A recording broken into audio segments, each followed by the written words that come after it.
diz que o ser humano é um pecador. Herdou tudo do primeiro homem, Adão. Por isso temos a tendência de pecar. Fazemos coisas que depois nos arrependemos.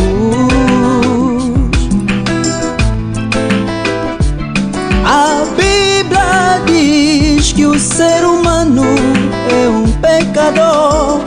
Herdou tudo do primeiro homem, Adão. Por isso temos a tendência de pecar. Fazemos coisas que depois nos arrependemos.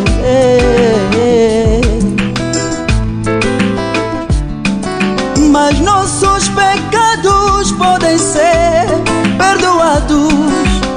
Jesus morreu lá na cruz por nós, derramou seu sangue, entregou seu corpo.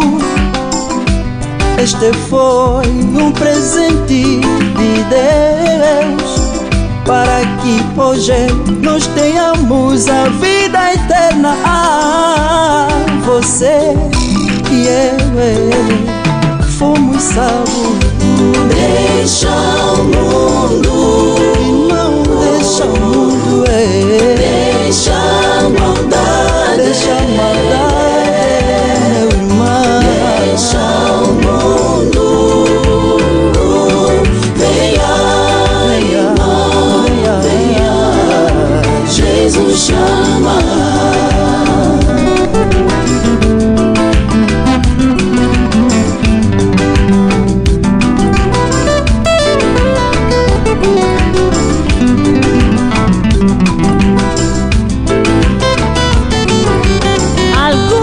Pessoas dizem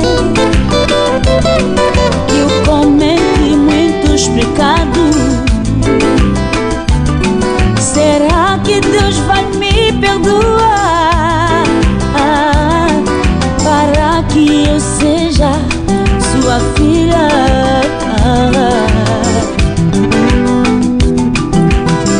Oh, algumas pessoas dizem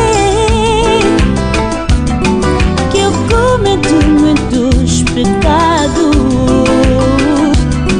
Será que Deus vai me perdoar para que eu seja sua filha? Meu irmão, felizmente a Bíblia diz: sangue de Jesus purifica-nos, sara todos os pecados em nós. Jeová está disposto para te perdoar.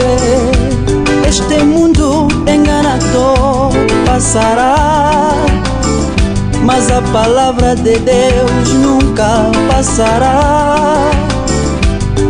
Somente creia, ganha o arrependimento, meu irmão.